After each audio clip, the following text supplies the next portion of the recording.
नमस्कार मंडळी, खाना खासच्या या एपिसोडमध्ये तुमचं स्वागत असो।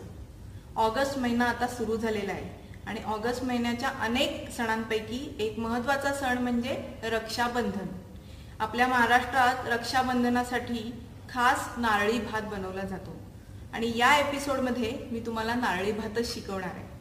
मग चला तर तयारीला लागूया।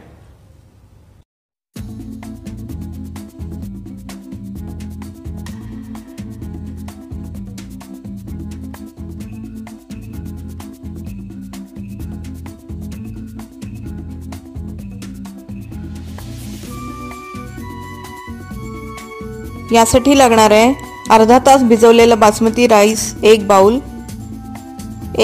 गूळ, गार्निशिंग साठी बदाम आणि काजू, चवीप्रमाणे मीठ आणि केशर लागणार आहे 1 चिमूट, पिस्त्याचा किस 1 चमचा, बडी इलायची, छोटी इलायची 3 आणि 5-6 लवंगा लागणार आहेत आपल्याला, साजूक तूप 2 चमचे आणि तांदूळाच्या दुप्पट नारळाचं दूध लागणार आहे आपल्याला आणि पाणी थोडंसं।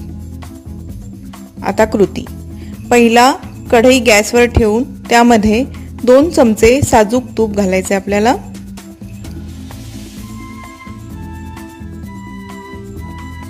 अशा प्रकारे तूप आपण घातलंय कढईमध्ये।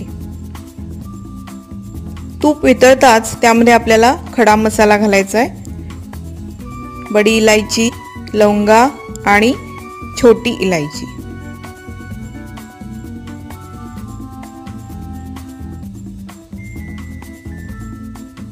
सगळा मसाला आपण घातलेला आहे, आता तो ढवळून घेऊया।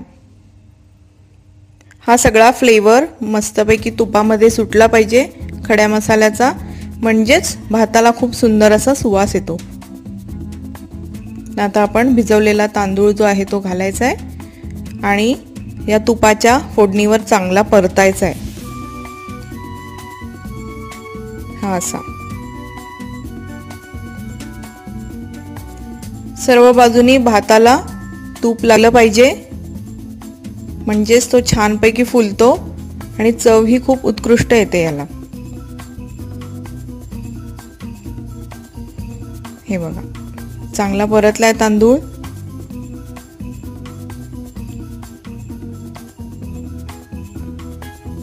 आता तांदूळ परतून झालाय, यामध्ये नारळाचं जे दूध आपण तांदूळाच्या दुप्पट घेतलंय ते सगळं घालायचं आहे। जास्त दूध घेऊ नका, कारण भात पातळ होऊ शकतो आणि समजा दुसऱ्या जातीचा तुम्ही तांदूळ घेतला असेल तर त्याच्या आवश्यकतेनुसार पाणी तुम्ही थोडंसं वाढवू शकता।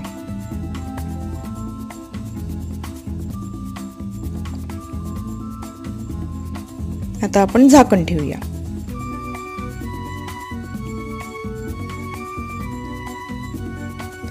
या दुधामध्ये तांदूळ 80% आपल्याला शिजवून घ्यायचं आहे आणि त्यानंतरच आपण त्यामध्ये गूळ घालणार आहोत, कारण आधीच जर गूळ घातला तर भात हा अतिशय कचकचित असा होतो। दरम्यानच्या काळात आपण बदामाचे स्लाइसेस करून घेऊया गार्निशिंग साठी।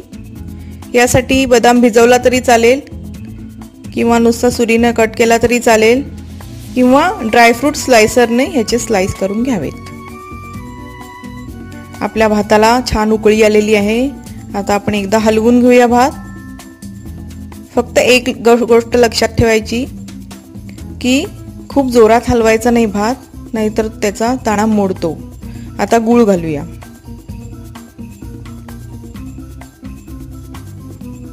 गुळामधले खडे जे आहेत ते मोडून घ्या आणि व्यवस्थित सगळीकडे मिक्स करून घ्या।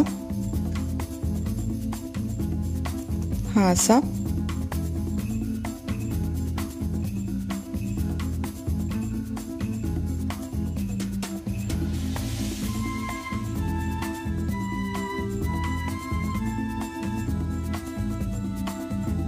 गूळ चांगला मिक्स झालाय आता भातात आणि सुगंधही खूप छान सुटलाय। आता आपण केशराची चिमूट यामध्ये घालणार आहोत।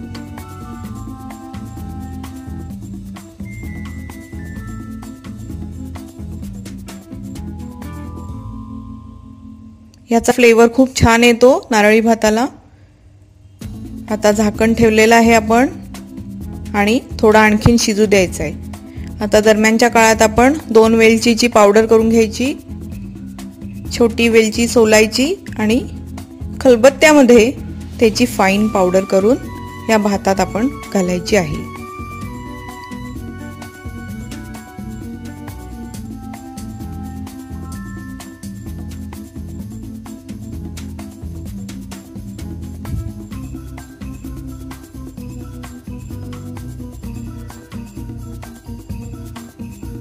वेलची पावडर घालूया.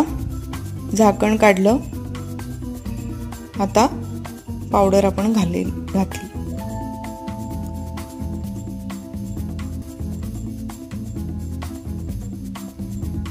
थोडे काजूही याच वेळी घालायचे आहेत, म्हणजे ते थोडेसे अर्धवट शिजून येतात आणि भाताबरोबर छान लागतात. गार्निशिंगसाठी आपण वेगळे काजू ठेवलेले आहेत, ते आपल्याला सर्व्हिंगच्या वेळी लागणार आहेत. चवीप्रमाणे थोडं मीठ घालायचं आहे. प्रत्येक गोड पदार्थात थोडंसं मीठ हे खूप आवश्यक असतं, त्यानं पदार्थ अतिशय सुंदर लागतो. पण चिमूटभरच घालायचं, जास्त नाही. आता आपल्याला अर्धा वाटी खोवलेला नारळ थोडासा घालायचा आहे. यानं काय होतं, नारळी भाताला एक छान असं टेक्स्चर येतं, म्हणून घालायचं.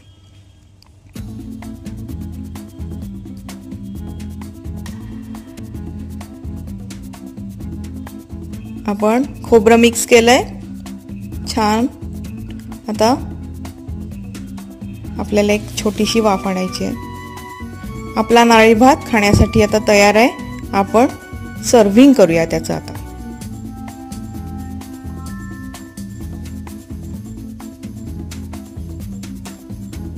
आपला नारळी भात आता छान शिजून तयार झालेला आहे. आपण आता त्याचं प्रेझेंटेशन करूया. त्यासाठी आपल्याला हे कुदाळ लागणार आहे, जे मार्केटमध्ये मिळतं. त्याला पाण्याचा आणि तुपाचा दोन्ही हात लावून घ्यायचा आणि त्याच्यात आपण पिस्ता आधी घालायचे, त्याच्यानंतर बदामाचे काप घालायचे आणि एक काजू असा घालायचा उलट्या साईडनी. म्हणजे ह्याच्यावर भात पडल्यानंतर मूद जेव्हा खाली पडेल तेव्हा छान दिसतो. हे बघा, असा भात घालायचा आहे.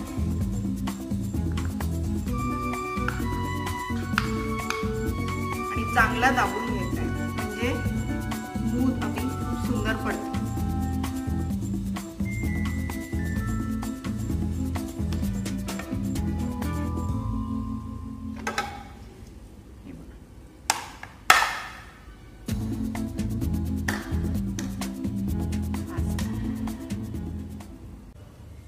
तर मित्रांनो, रक्षाबंधन स्पेशल नारळी भात आपल्याला खाण्यासाठी तयार आहे. अतिशय रुचकर असा हा भात आहे. जरूर करून बघा आणि आमचं चॅनल खाना खास सबस्क्राईब करा, लाईक करा आणि शेअर करा. थँक्यू.